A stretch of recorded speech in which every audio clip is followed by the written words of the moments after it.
before we start, let me just begin with a brief introduction about soft skills. Now, since this is okay, let me just share the content. Just a second. Yeah. So since this is day 6 of this webinar series, I believe we already have understood what soft skills is and what exactly is the meaning of soft skills. So I don't think I need to go into detail about this, about the term soft skills. Now soft skills is basically an umbrella term, so that's why I have used the word umbrella term. So what exactly is the meaning of soft skills? So it is basically a comprehensive term that covers a lot of things. So what are the things that can be covered under soft skills? First of all, soft skills covers communication skills, interpersonal skills. Then we also have personality traits, different attitudes, different body language attributes, body language attitudes, entry level skills. So all these things come under soft skills, and it is actually a very broad area of discussion. Soft skills has often been called a subjective entity, so it has often been defined in a subjective manner. So why is it subjective? Because soft skills, we find usually soft skills are not tangible. So what is the meaning of tangible? So what do I mean when I say tangible? So tangible basically means soft skills cannot be measured in concrete terms, in specific units. So that is why it is called a subjective term. And since it is not tangible, since it cannot be measured in concrete terms, at times what happens is that the aspect of soft skills is often ignored. It is often ignored by a lot of people, by a lot of organizations as well, and these things kind of encourage a spirit of complacency and lackadaisical attitude. Now in today's world, when we find that everything has become very competitive, if you are in the academic field, if you are in the corporate world, if you are pursuing your research, wherever you are, you need to compete with other people. So therein comes the importance of soft skills. So as I said, so soft skills can mean time management, it can mean networking with other people, it can definitely mean teamwork, how you are interacting with your team members, with your peers, with your colleagues, with your seniors, with your juniors, etc. It can also mean out of the box thinking, creative thinking. So I will discuss these things in detail. So let me just start. I'm just kind of hoping to give you an overview of soft skills, and then we'll kind of go into all these aspects in details. Creative thinking is also an important part of soft skills, where you are encouraged to think out of the box, where you are encouraged to solve a particular problem that might arise within your organization or maybe outside the organization as well. Now, soft skills can also mean conflict resolution. So conflict resolution is basically like where you resolve a conflict, where you what should I say, where you solve a particular problem that might arise within your organization. So therein goes the general overview of soft skills. Now coming to the first topic that I am supposed to discuss in today's session. So what is it? It is called innovation. Now I hope we have this option of chat box, right? So can anyone tell me what exactly is innovation? What is the meaning of innovation? What is innovation? Can anyone type the response? What is innovation?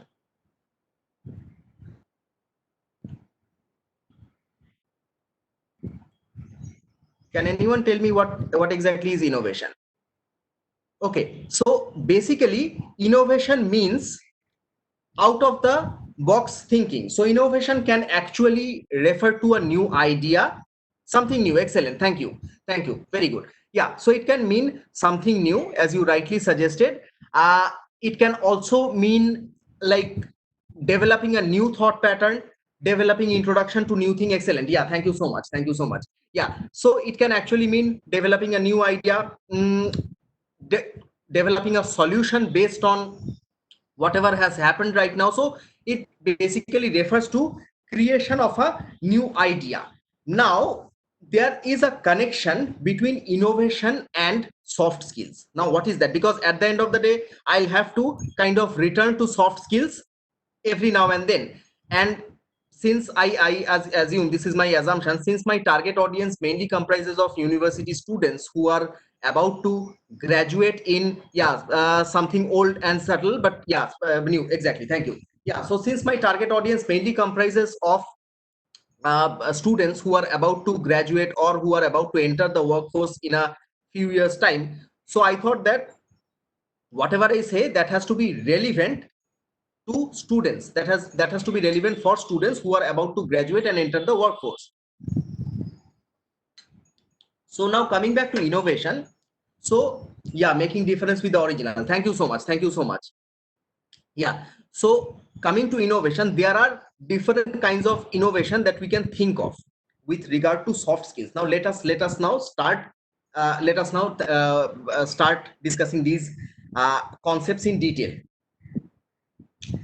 Okay, so first of all, when you are, so suppose if someone is appearing for an interview, right, be it in the public sector, be it in the defense sector, be it in the private sector, you need to demonstrate a certain degree of innovation.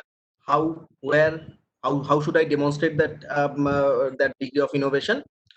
Let me give you some examples. For instance, if someone wants to join the armed forces, there you have certain tests. So these tests, so after you complete after you pass the combined defense services exam, so when you finally get an interview call, which is actually called the services selection board interview, the SSB interview, so there certain things are presented before the candidate. For instance, there is a test called situation reaction test, the SRT, where you need to, where you are given a certain situation, and so it will be a very small situation, maybe described in 2 or 3 sentences, and you need to give an answer to that.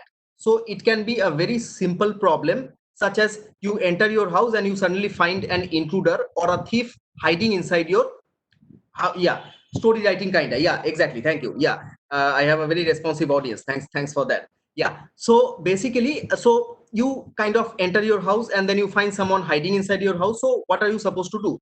So of course you need to ideate. So there can be several, there is no right answer, there is no wrong answer, but whatever your answers are, you need to, your answers should take into account all the possible parameters, and then you need to provide a solution, right? There are other tests as well in the armed forces. I'll come to other sectors as well.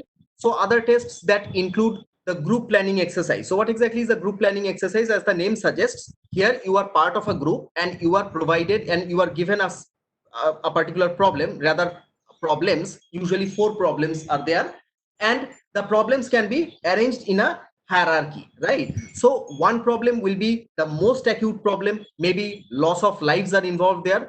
There are certain other problems which are kind of lesser important, which are not that important. We usually call those problems as red herring problems. So anyways, so again, you have certain resources in hand, and you need to use those resources along with your group members, along with your team, and then provide a solution to that problem. So these are certain instances of innovation where you need to exercise your gray cells and come out with an innovative solution with regard to a problem. Now coming to the corporate sector. Okay, so how is innovation important in the corporate sector? So suppose if you are appearing for ZAT, so there is an exam called ZAT XAT, which is conducted by XLRI Jamshedpur. So you guys must be aware of ZAT. So in ZAT, there is a section called decision making.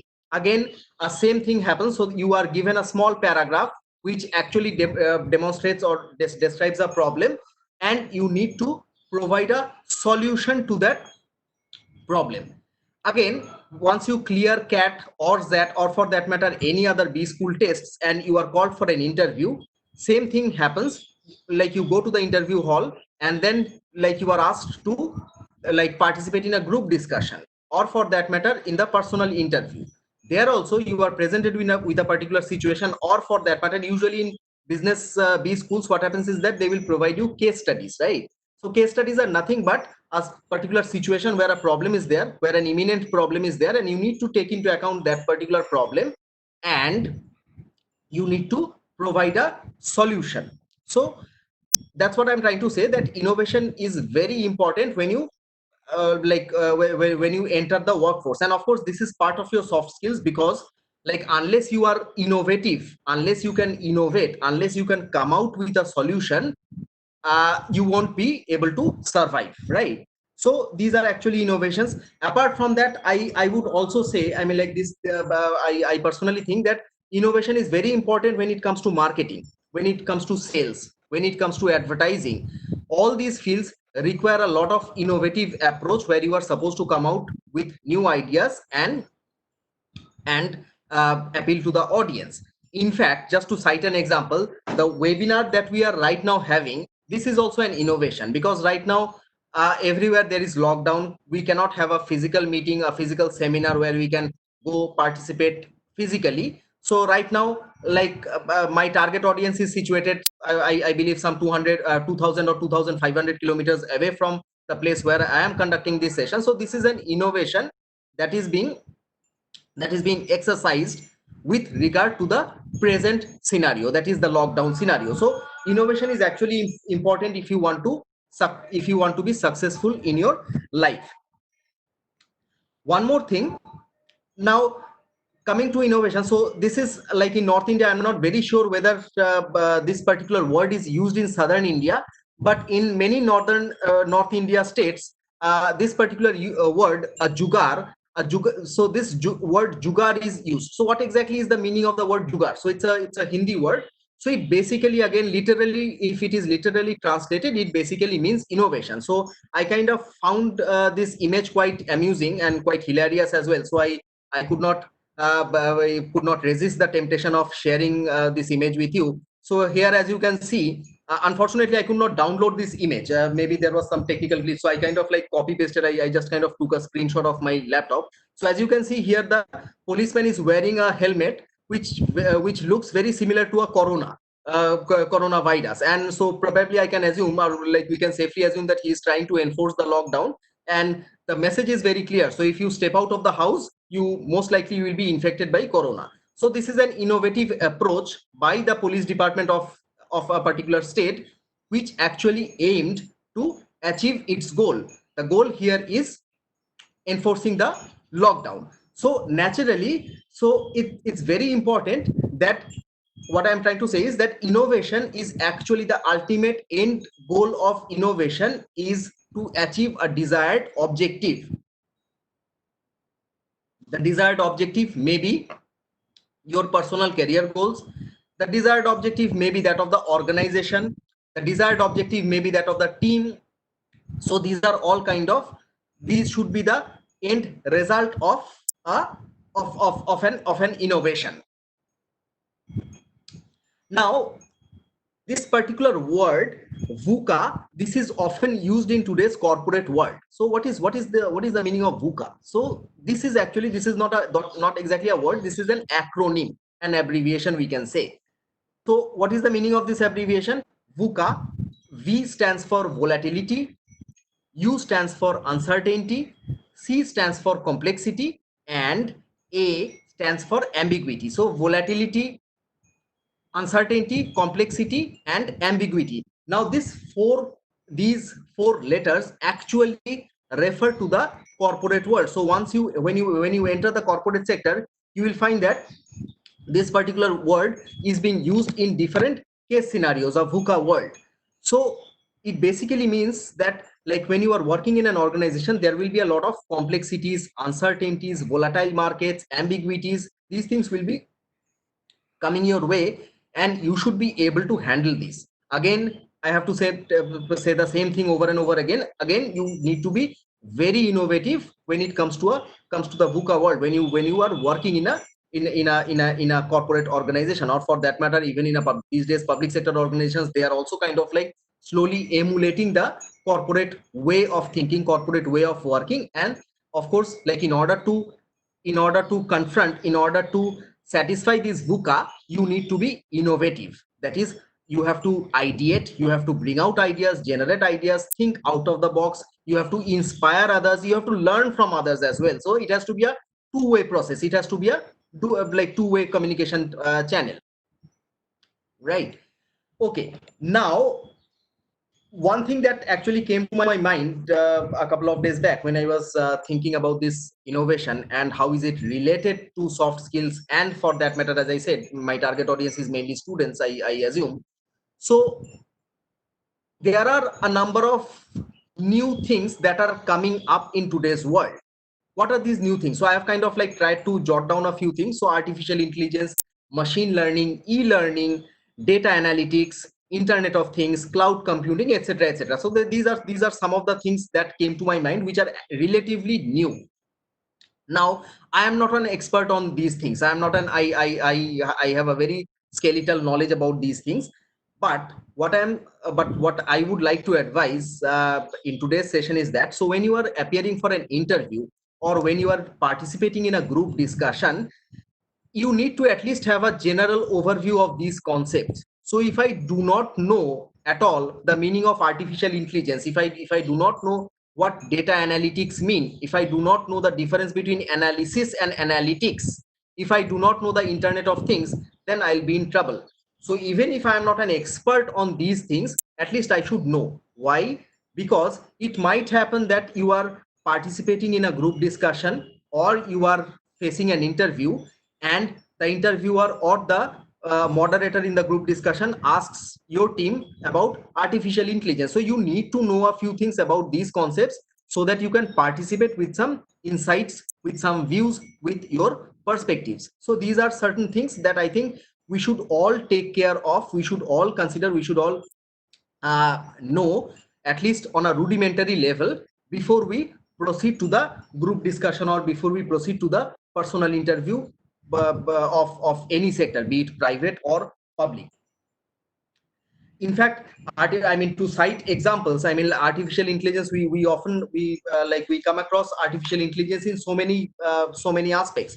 For instance, these days you find that like when we type something on the smartphone or when we type something on the Gmail, the device prompts certain words. So that is of course artificial intelligence. Alexa, we all have come across Alexa, which is being kind of like dubbed as your personal assistant or something like that. So Alexa, it's again an artificial intelligence. For instance, these days we have self-driven cars. I mean, these cars are not available in India, but they are available in the US.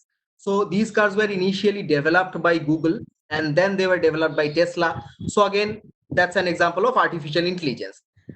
So I'm like, let's not go into the details, but of course, like these things you need to know at least like what can be the instances of all these concepts. So you need to keep yourself constantly abreast, constantly familiar with the upcoming topics in today's world if you want to succeed in an interview.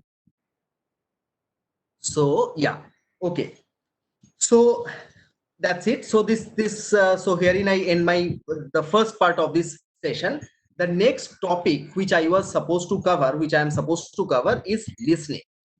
Now, I personally feel that listening is very important when it comes to soft skills. I'll tell you why.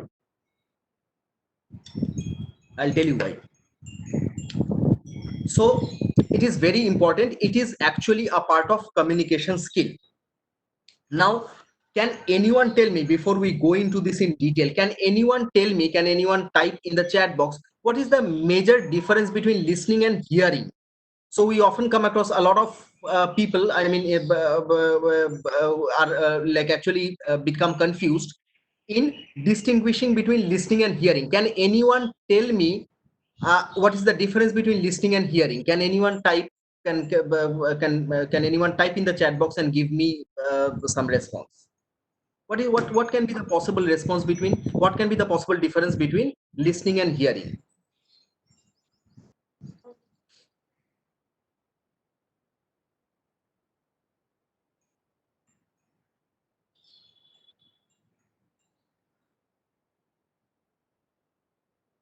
Okay, so yeah, yeah. So Komal Mahajan, she says listening is understanding the concept completely. Exactly. Very good, very good. Yeah, there's a difference of concentration. Excellent. We listen what we like, but we hear everything. Very good. Yeah, you actually have made my job easier. Yeah. So, yeah, hearing is just passing message to ear. Fair enough. Exactly. Very good. Very good. Very good. Listening is yeah. Listening is empathetic. Very good. Thank you. Thank you. So I have come across a few keywords. For instance, one keyword is empathy. Understand. Listening is to understand, to apply the ideas. Very good. Excellent. Thank you so much. Thank you so much. You actually make my job easier. Okay. So listening, as you correctly said. So hearing is basically hearing refers to the sounds that enter our ears. Okay, so right now when I'm conducting this session, I can hear a lot of noise down the road. Some cars are passing or something. So those are noises, those are like different sounds that I can hear.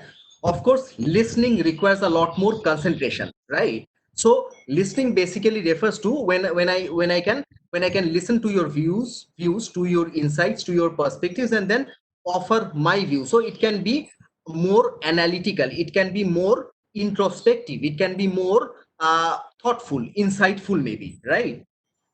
Now, why is listening important?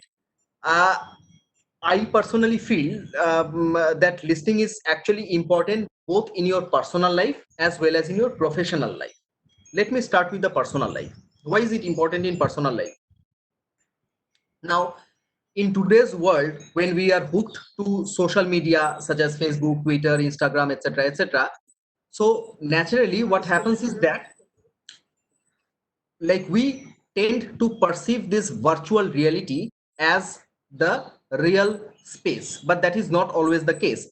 To cite an example, uh, I have to cite the very tragic incident that happened a few days back, the demise of Sushant Singh Rajput. Now, he was probably, what we could understand from the newspaper reports, that he was suffering from a lot of depression. So he was probably under medication and all, and he had some issues in his professional life, personal life, whatever.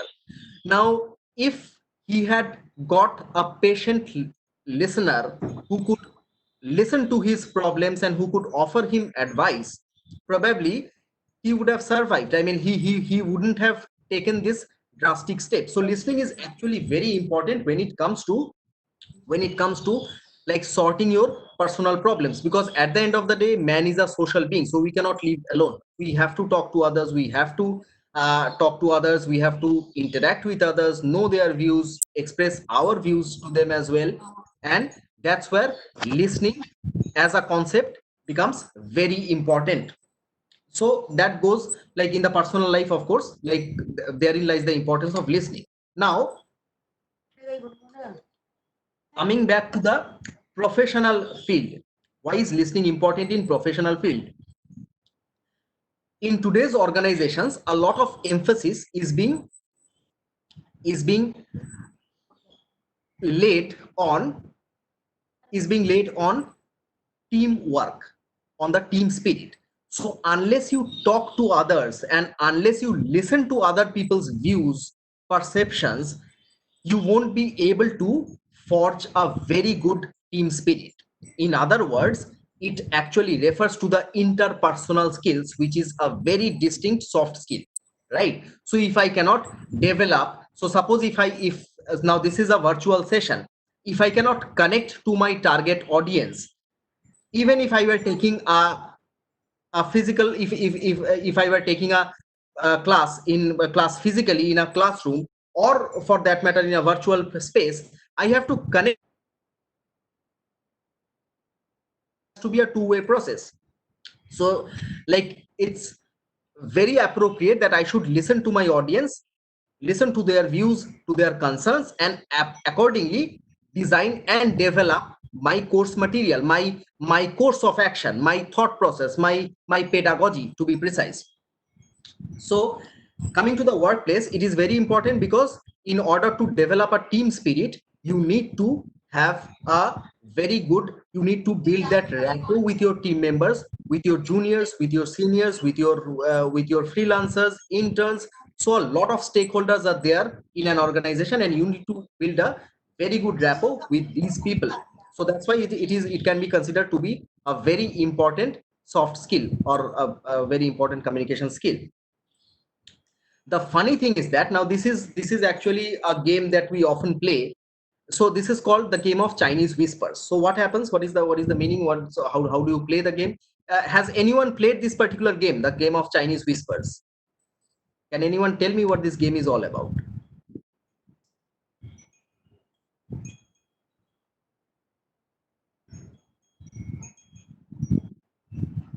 Okay, so I'll just give you a brief outline of this particular game. So here what happens is that now if I were taking this particular session in a seminar hall, like physically, we could have played this game so that it could have become much more interesting. Unfortunately here, because of the constraints of virtual space, we cannot do that. So here what happens is that there are a number of people, around like 4 or 5 people, or maybe more than that, 10 or 15 people, and the first person passes a message to the second person. The second person listens to that message. Now mind that the first person actually whispers the message to the second person, and the second person, yeah, when a person, exactly, yeah, and when the second person listens to the first person's message, and then he or she conveys the message to the next one, the next. And so this process of communication actually takes place through the process of whispering. So only the communication is taking place between two individuals, not more than two individuals. So between X and Y, and then Y passes the message to Z, Z passes the message to A, and so on and so forth. Ultimately what happens is that the first person who had passed on the message to the second person, that particular message gets highly distorted and diluted, and in all probability the last person who receives the message, that message is entirely different from what the first person had conveyed. So there is a huge gulf of difference between the process of conveying. Now this is very important, because I wanted to cite this example of Chinese whispers, because unless you listen properly, you won't be able to understand the grasp. I mean, like, we may take it lightly, but trust me, like, if I'm not interested to listen to your concerns, most probably I won't be able to grasp the crux of what you are trying to say, and that can actually be very disastrous in the functioning of an organization. So as you can see, so the first one says telephone game, and the last one, so Chinese whispers. So nothing is related. In the slide you can see, so the message gets distorted heavily. So that is actually a very challenge, and so you have to listen to your audience very carefully, to your peers very carefully, and accordingly take a solution. This is all the more important when you are taking up a leadership role, a managerial role, a role of a mentor maybe, or for that matter the role of a teacher, the role of a faculty, right? Or for that matter, if you are an officer in the armed forces, you need to listen to the concerns of your jawans and accordingly sort out matters, because at the end of the day you cannot achieve your desired goal single-handedly. You have to take the help of your peers, of your juniors, seniors, colleagues, of your fellow workers, friends, maybe relatives. So all of them are stakeholders in a particular process, and you need to be very clear about, like, what exactly you want to achieve. So this is actually, therein lies the importance of listening. In today's world, what I find is that a lot of organizations, they are promoting open office culture. So what exactly is an open office culture? Thank you. Yeah, I'm getting a lot of responses. That's actually like very encouraging for me. Thank you so much. So as I was saying, a lot of organizations are kind of encouraging open office culture. What is an open office culture? So an open office culture is basically where you do not have closed cubicles. So where you can see the other people working. So there's more scope. So you have a lot of more scope to interact with your colleagues over like who's seated just across the aisle or just across the corridor, something like that. So there's no closed office space. So the office spaces are open, where you can see one another, where you can see each other, where you can talk to each other. So it kind of brings in a sense of relaxation to all the people who are working in the organization. This is also very important when it comes to listening, because this enables you to listen to other people when they are speaking, and of course then you also get the opportunity to offer your views. So that also becomes very important. uh, Apart from that, a lot of universities, especially in Western countries, in fact, the university where I completed my master's degree, University of Otago, and for that matter, other universities in the West, in the US or in Europe, or for that matter, in any other country. So they spend a lot of money on counseling students. So there's a separate department, there's a separate division which actually promotes counseling of students. And mind that this counseling is confidential, and this counseling can apply to anything. For instance, it might be a personal matter, it might be a matter related to academics. So counseling is actually considered to be very important in today's era. In premier universities of India as well, they also have counselors who counsel students and who offer solutions. Again, herein comes the aspect of listening. So what is the counselor doing? He or she is listening to your problems, and then he or she is offering you solutions, wherein you become the listener and he or she becomes the speaker. So you swap roles. So basically, again, listening is very important, because unless you listen to the problems of the students, you won't be able to offer solutions. And unless I listen to my counselor, unless I understand what he or she is trying to say, I won't be able to solve the problems that are there in my life, right? So listening is actually very important when it comes to your academic life as well. Now, these are some that I kind of like borrowed from the net. So as you can see, so you need to have a smiling disposition. Don't just kind of have a grumpy face and start talking. Naturally, you need to have a smiling disposition. You need to smile always to your. And this is very important when it comes to when it comes to attending or participating in an interview, or for that matter in a group discussion. Maintain eye contact with your audience, with your interviewer. Now, so your sitting posture also matters. So like if I kind of like recline on the chair, or if I demonstrate some kind of a lackadaisical attitude towards my target audience, naturally you won't be interested in listening to me. You might think that, okay, so this guy is not serious about this presentation, so let's just move out. So naturally you need to so the presenter needs to, or the person needs to demonstrate that he or she is actually interested in this particular exercise. Mirroring facial expressions.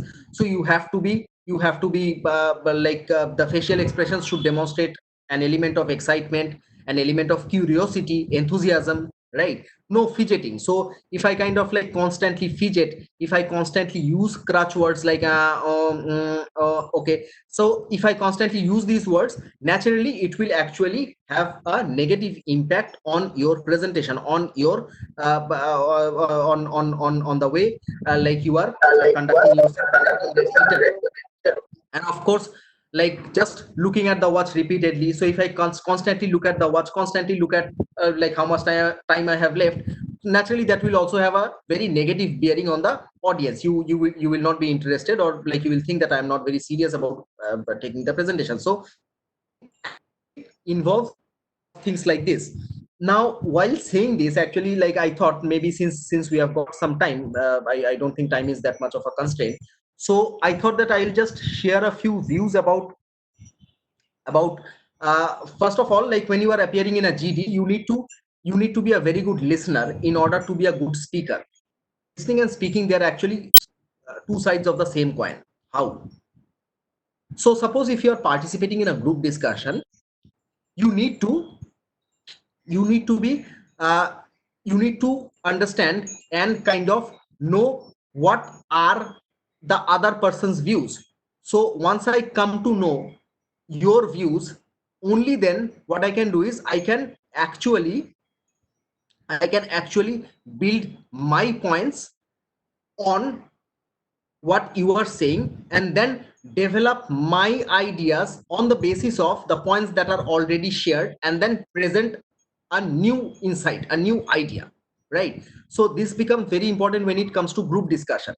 So in a group discussion, I need to listen to every person, and then I need to frame my own idea and then add something to it and then present my view.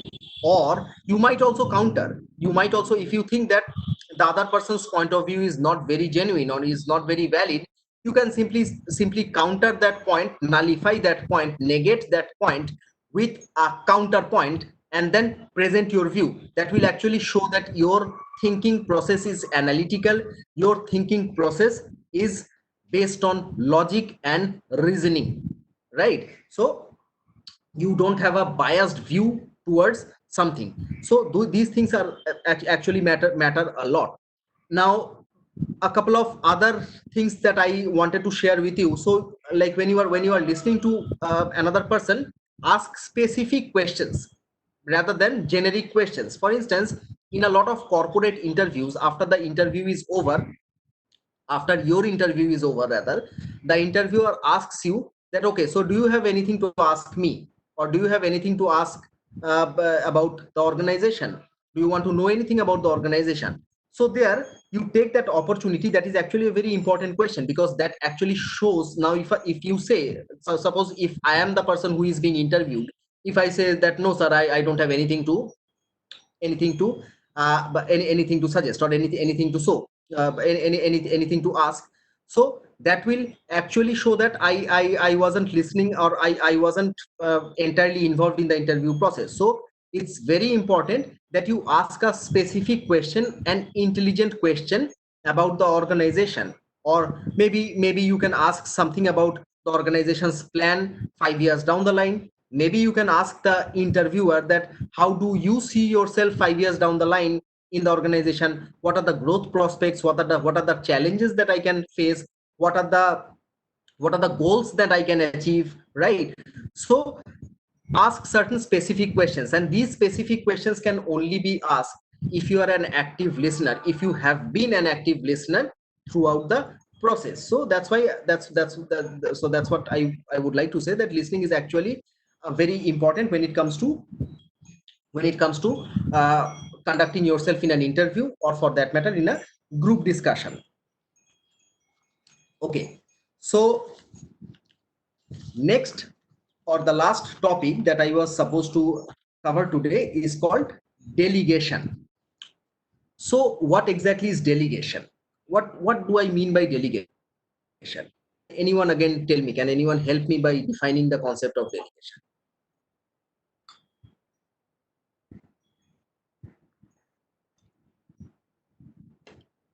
Okay, so delegation is basically, excellent, yeah, distributing work with responsibility, authority to subordinates, etc. Yeah, thank you, leading, yeah, thank you, yeah. Now, leading, okay, so thanks for that keyword, leading. That will actually help me now. So delegation is basically very important when it comes to action of process. Yeah, I'm getting a lot of responses. Thank you so much. Yeah, so delegation is basically, like, it's very important when you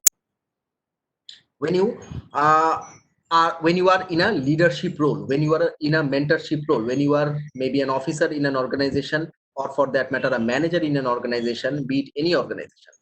Why is it important?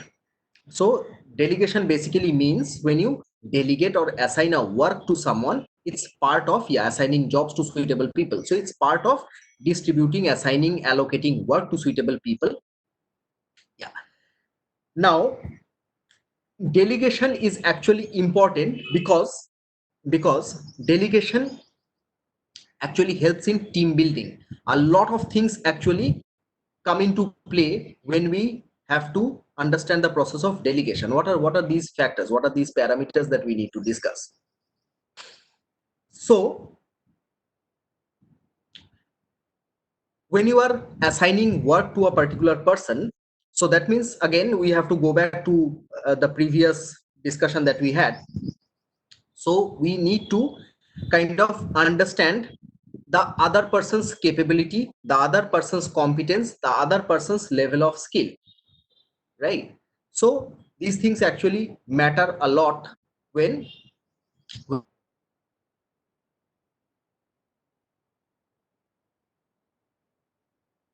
what is the objective of delegation? Objective of delegation is to achieve the goal of the organization, or for that matter, you have to kind of you have to kind of achieve the goals of the particular team. Now, for that matter, on a daily basis, as we discussed in the first section of this particular session, innovation, in delegation as well, you come across that particular word. Remember VUCA, VUCA, volatility, uncertainty, complexity, ambiguity. So those things also come into play in this particular part of delegation. Now, to cite an example in order to substantiate my point, a couple of months back, so we were kind of like preparing some test preparation materials and books and study materials for an exam called CLAT, the Common Law Admission Test, which is basically a law school test for students who want to study their LLB. Now, suddenly, literally one fine morning, we came to know that the CLAT authorities, they have completely changed the structure of the paper, the structure, the syllabus of the paper, how the questions were distributed. They have completely changed the distribution of that paper pattern. Now, that actually meant that we had to change the entire test preparation materials that we had created so far, and we had to kind of start from a scratch. Now, herein comes the element of problem solving, innovation, which you have already discussed, and also delegation. Because as a manager of a particular team, you have a certain problem in hand that you need to change the entire syllabus within a very short period of time, within a very short deadline, and you do not have that many resources. So how do you work then? Maybe in that case, you can hire interns, you can take the help of freelancers, outside resources. If there are in-house resources, if you can like take people on board from other teams. So that's how, and then you delegate work. So that means you also need to know that what is the capability of each person. So for that matter, if someone is very good in editing, give the work of editing to that person. If someone is very good in developing content for the reasoning section, give that particular work to that particular person. So if someone is good in reasoning, he or she might not be very good in English, he or she might not be very good in maths, right? So you need to know the competence of the people, who is good in which particular area, and accordingly delegate work.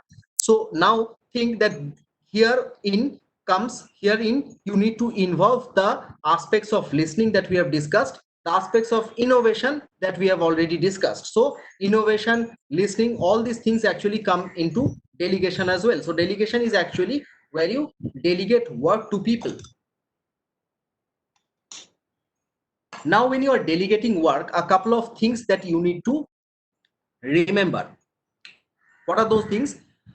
Point number one, you need to be impartial. You need to be free from any kind of bias. You need to be fair to your subordinates. You need to be fair to your colleagues. You cannot just you cannot just assign a lot of work on someone and you do not assign work to someone. That doesn't help. So you need to be fair in delegating work, because that will show your leadership skill. Because at the end of the day, as I said, delegation is actually a part of leadership skill. So there are a couple of things, other things that I should also mention. While delegating work, you should motivate people, you should inspire people.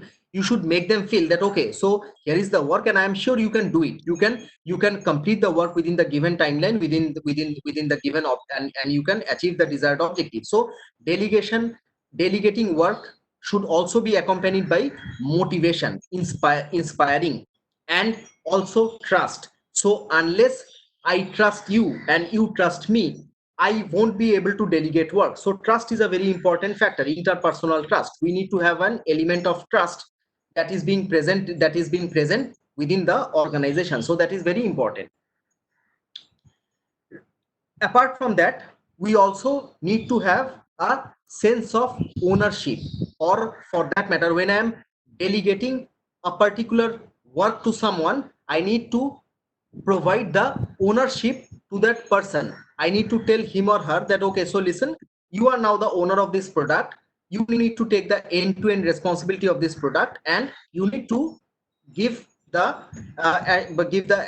desired result within the given timeline. So that's how the thing works. So therein comes the element of ownership as well.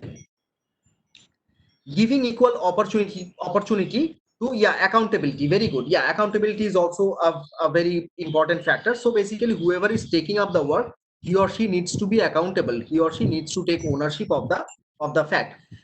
As a manager, or as a person who is delegating work, you should also give equal opportunities to everyone, so that everyone has an equal opportunity to excel, to demonstrate their skill, and to test their own skill, to come out of their own comfort zone and excel and achieve their desired objective. So that is also very, very important while delegating work. So what happens these days is that, like, again, I'll be reiterating myself.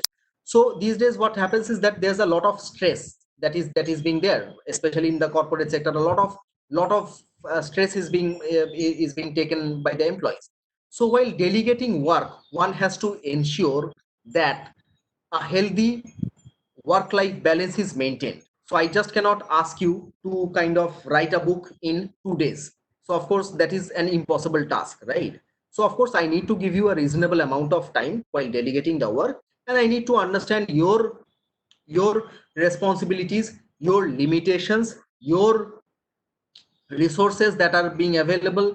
And resources can actually mean anything. I mean, for instance, I mean, just yesterday, like while we were having a dry run of this for this session, I saw that the net connection was a little patchy. So a, a good internet connection can become a resource, a good laptop can be a resource.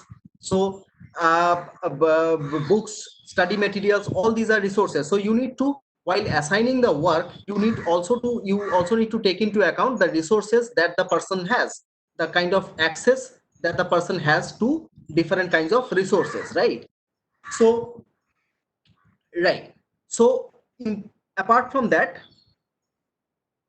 one more thing that I need to mention, what happens is, and this actually happens in a lot of Indian companies, a lot of managers, what they do is they do a lot of micromanagement. So what is calling you every now and then and ask, okay, so what is the status of the work? Have you done this? Have you done that? Did you consult this particular resource? Did you go to that particular resource? Blah blah blah, something like that. So naturally, micromanagement is never acceptable. Micromanagement is never effective, and it can actually be counterproductive. So if I call my peers, my colleagues every now and then and ask them that what is this, what is that, have you done this, have you done that, naturally they will feel very disgusted, they will feel disturbed, and they will probably stop taking my calls naturally. And this will, in the long term, this will actually impact, this will have a negative impact on the productivity of the team, productivity of the organization. So delegation, as I put as I kind of jotted down a few points, it saves time. There should be a coordinated approach, so there should be a good amount of coordination among the team members. It actually enhances the employees' competencies, so the people get to work, get to excel in their particular field when they are delegated a certain work. It also produces future leaders. So suppose when you are given a particular responsibility, when you shoulder that responsibility, you know your limitations. You do a SWOT analysis of yourself, SWOT, where you analyze your strengths, your weaknesses, the threats, the opportunities, etc. And then you can kind of like build up on that, and you can kind of like try to rectify that and put forth the remedial measures. It also increases the morale of the team. It also increases the sense of ownership and accountability as well. And of course it forms part of effective management. Now, apart from, when you are delegating work to someone, you also need to ensure that there is a process of reward and recognition. Now mind that when you are working in an organization, we don't exactly work only for money. Of course salary is an important part, but we also work for respect. we also work for recognition of ourselves, respect for the work that we do. So while I am delegating a particular work to someone, I have to ensure that I need to give that respect to the person. If I am disrespectful to people around me, no one will respect me as well. So people will belittle me, they will make fun of me, and they will not work with me. So naturally, providing respect, giving recognition, recognizing the other person is also a very important part of delegation. So that is also a thing that I think we should take into account. Apart from that, every organization has a certain mission, a certain vision, and a certain goal. And I'm pretty sure that you, being the students and faculty members of this institution, there has to be a certain goal, and I'm sure there is a goal of this institution to maybe to provide education to certain districts, to certain communities, or whatever. So there is a certain goal, there is a certain vision, there is a certain mission. This vision was probably set when this particular institution was set up. So delegating the work has to be in line with the vision of your organization. So unless if I am clear, if I am not clear about the vision of my organization, I cannot delegate work. So if I feel that, okay, so the vision of this organization is to provide education to people of XYZ districts, naturally, what will happen is I will be I won't be able to delegate work in a proper manner. So this actually becomes very important when we are delegating work. And as I said, the work has to be in line with the mission and vision of the organization. So being the manager or being the leader, so when you are in a leadership role, being the leader, you need to have a very clear idea about the goal that your organization has, right? About the goal that your organization has, and of course you need to have a very clear idea as to what you want to achieve, your objective. Now, this particular word talent management, it is actually a a kind of like this is actually, what should I say, this is actually a word that is being in use these days. So what is the meaning of talent management? Of course, all of us know about human resource management, HRM, right? So talent management is basically a part of human resource management. What do I mean by talent management?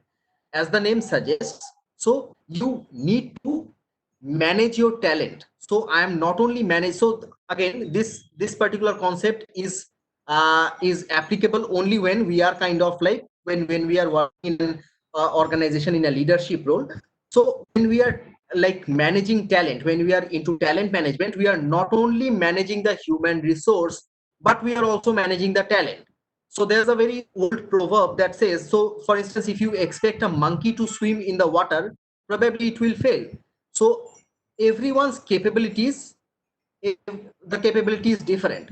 So my capabilities is in a particular field, your capabilities is in another field, someone's capability might be in another field. So you need to understand the talent, the specific talent of your team, of your peers, and accordingly manage the talent in order to achieve the goals of your organization, right? So human resource management is a comprehensive term. Talent management, where you are managing talent. To do that, you need to understand what exactly is your talent, what exactly is the talent of your people, of your colleagues, of your peers, and accordingly divide the work, assign the work according as per the talent of your team. Yeah. So yeah. So I believe these are more or less the salient points that I have covered so far with regard to these three concepts: innovation, listening, and delegation. So a couple of online resources that I could find out. So I have put them on the slides. So these are some of the resources that you can always refer to. Of course, there's thousands of resources that are on the internet. Of course, you can kind of like you can refer to them as well. So just kind of like for further references, or if you want to develop more, if you want to develop your soft skills more, of course, so naturally you will have to, you will kind of like, you will have to kind of, you can refer to these resources. Okay, so that's it. And any questions so far, any questions, any questions, any views, any insights?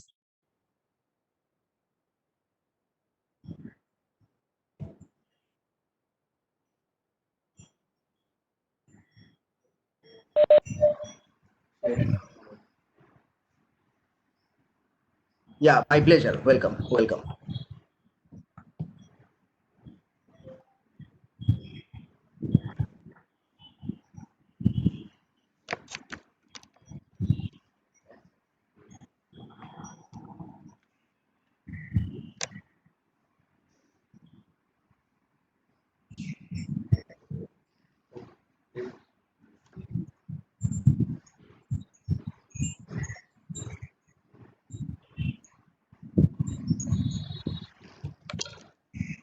So this is my mail ID, rajdeepguha@ymail.com.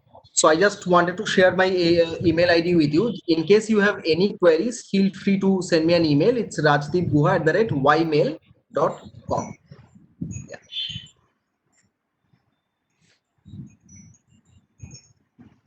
Yeah. Any question? Yeah. Thank you so much. Yeah. Thank you so much. Thank you so much. Thank you, sir. Yeah. Any. Thank you. Thank you. Thank you. Yeah. Any questions from the audience?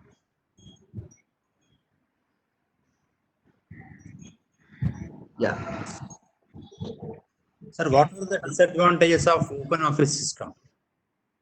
Well, I think in today's world, I don't see any disadvantages. I actually, because you see, what happens is that in today's corporate culture, you need to have a very coordinated approach among the different teams of the of different teams of the organization. Am I audible?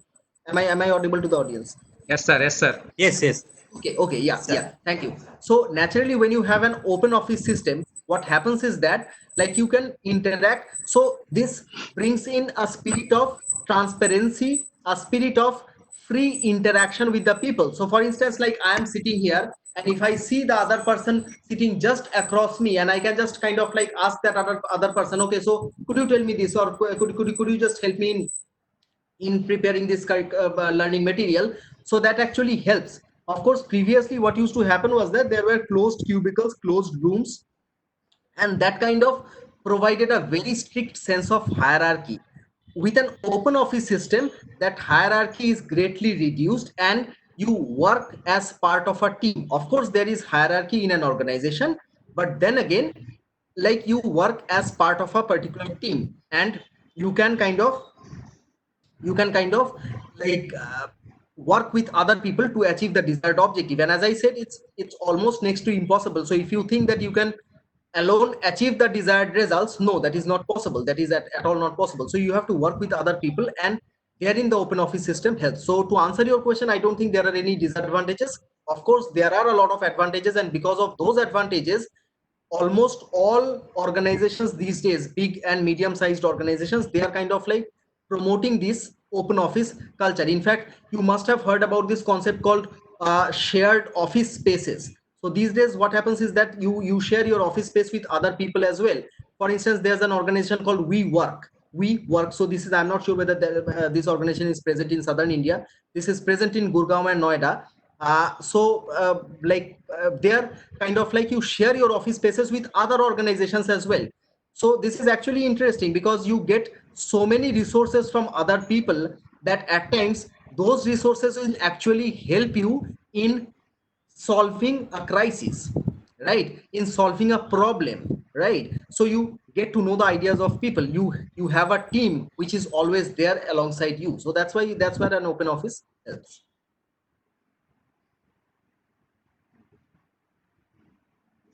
Yeah, yeah. Any query, any question, any other question?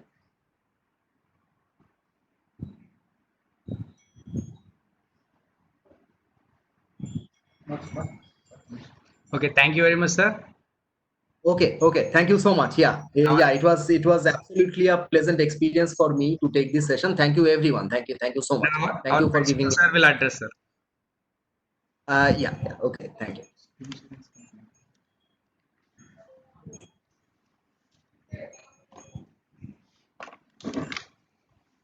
Good morning, Rajdeep, and the other Yeah. Good morning, participants. sir. Good morning, sir. Yeah. It was really a wonderful session. It's not a phrase from me, but it's a phrase from some of the participants.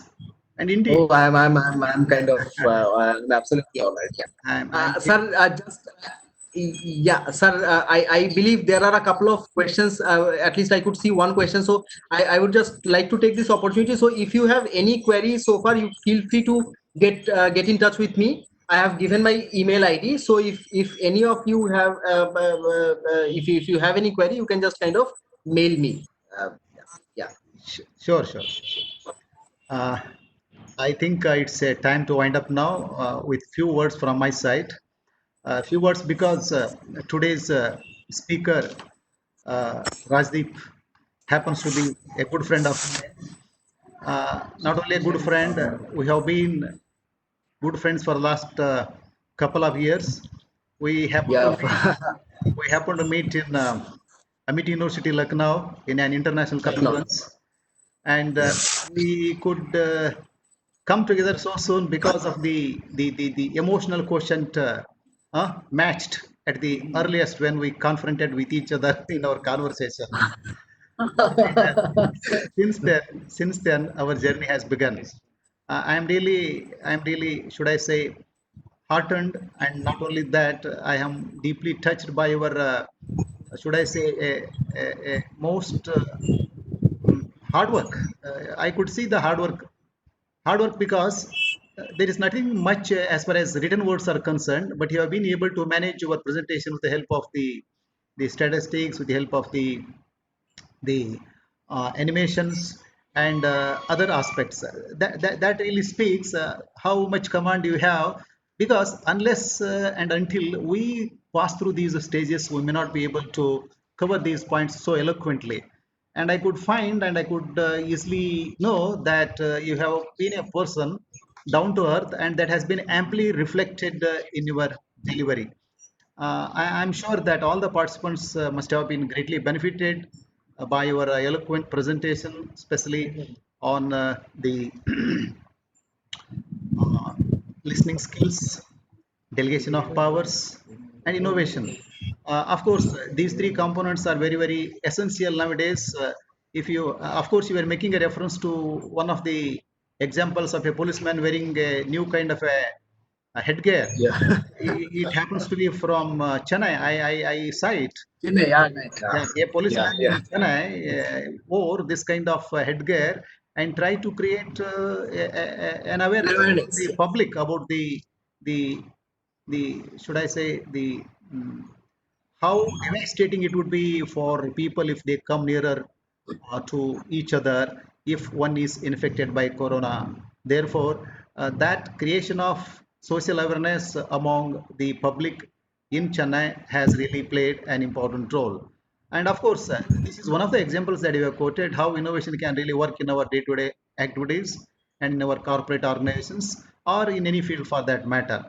And of course, listening starts from the day we are born and ends the day we leave this place. So, from first breathe to last breathe, the listening process continues. And you have amply demonstrated, citing many examples, giving many instances, and you have made it very clear.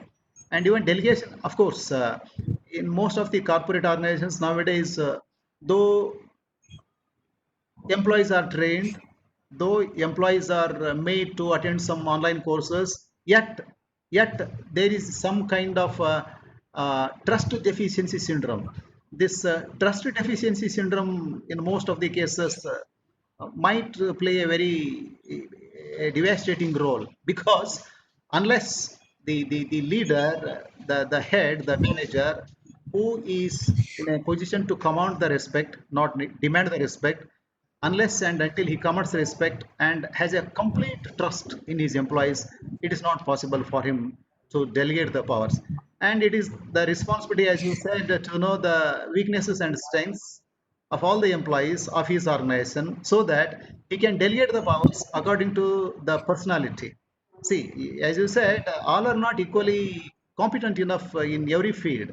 Some may be good at some skills, some others may be good at some other skills. Therefore, we cannot put them all in single basket. And it is the prerogative of the manager and try to see what work, what task should be assigned to which employee.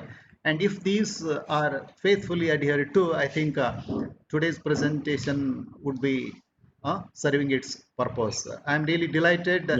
Thank you, Rajdeep, for your wonderful presentation. And you are a Thank man, you, I sir. know, very gentle, very meek, and equally assertive when it comes to the points of proving the righteousness. And that speaks volumes about your personality. I'm really very happy and acknowledge your services of today. And I hope all the participants of today would be happy with this session, and it will be uploaded very soon on the YouTube, and it's also live on our Facebook channel. And those participants who were not able to participate live can go to our link very soon. It will be sent to your mails. Rajdeep, you too can see it later on. I think these words would be sufficient for the day. Again, tomorrow, as usual, our session commences. Tomorrow is going to be the last session, and there will be a brief well-lecture function, some 10 to 15 minutes. That will bring to the end of our 7-day program of capacity building. With these few words, I take leave from you, and good day, Rajdeep. Yeah. Thank you so much, sir. Thank you so much. Thank you. Yeah. Have a nice day. Thank you.